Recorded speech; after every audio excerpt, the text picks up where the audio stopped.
All right, so let's run this down. The Hamas terror attack is affecting the whole world. Everybody's engaged. I don't know how much the Chinese people know about it because the government censors everything. In Russia, there's so many people who have ties to Israel that everybody knows. So there are a number of things in play. The United States has done and said the right things. As Joe Biden said once again today, we've got to back Israel. Roll the tape. There is no justification for terrorism, no excuse.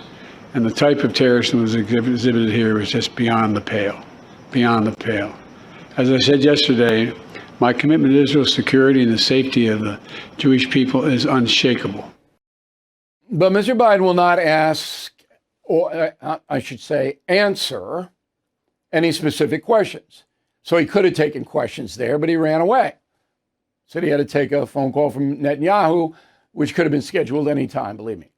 So Biden doesn't want to get involved with the what am I going to do questions. He just doesn't want to do it. And he didn't mention Iran hasn't mentioned it at all.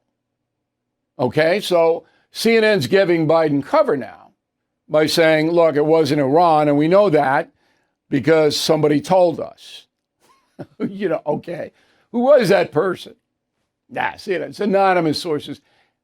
Look, I could be wrong here, but the odds that Iran didn't enable this terror attack and war are about 10 to 1.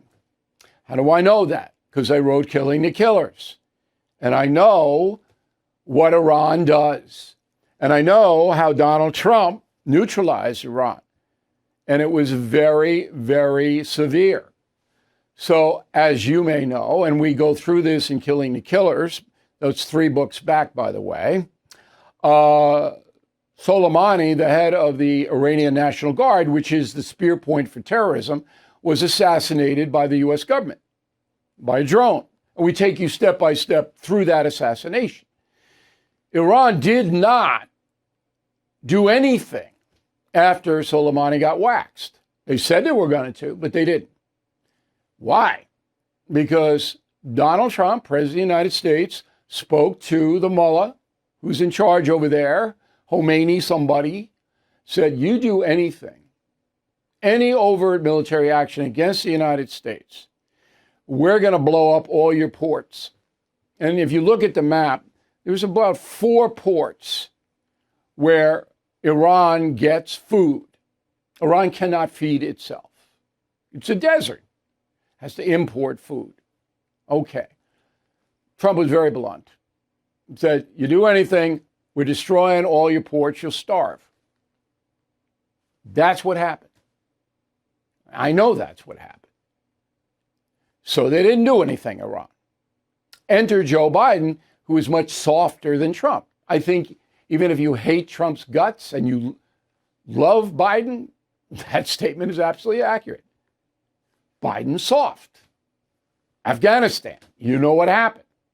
Putin didn't do anything other than, the internet behind the scenes stuff when Trump was president. Trump's not president. Putin invades Ukraine. Why? Because they know Biden's soft. Everybody knows he's soft. Nobody fears him. Nobody. So what Biden did was when he came in, he didn't knock the sanctions out, economic sanctions against Iran. He just didn't enforce them vigilantly. And then he gave the Iranians $6 billion. That was frozen money. That was their money that was frozen in exchange for American hostages. You all know that. Now, the right wing and the Republican Party says that entered into Iran's enabling of Hamas. That's not true. This operation was on the board, according to very, very good reporting, since August, long before the money for hostages swap. But it does give Iran access to money sometime. They don't have it now. It's in a bank in Qatar. It's overseen. Qatar's not going to release it unless the United States gives the go, which Biden probably will do down the road. Anyway, so you're dealing with a situation now where Hamas is a terror group and designated a terror group. Okay, so the U.S. government says Hamas is a terror group. That means if the U.S. government wanted to assassinate anybody in Hamas, it could legally. All right? Okay. So again, I go back to where are they getting the rockets? Not building them. Can't build them. Don't have any of that. Okay? Where are they getting the guns? Where are they getting the training their fighters? Got to be done in Iran. There's no other place in the Middle East they could do it. And they float the weapons through the Mediterranean. Gaza's on the coast. There's no port security in Gaza. It's run by Hamas. Hamas runs it. So the boats come in, they unload the rockets, boom, boom, boom, boom. That's how it goes down. Money, Hamas doesn't have any money. Iran funds everything. So CNN says, no. Okay. They say what they say. Wall Street Journal, much more authoritative, says Iran's behind it. Now, I don't know.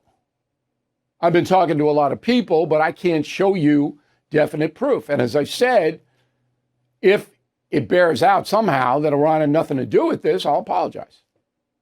But I find that extremely hard to believe.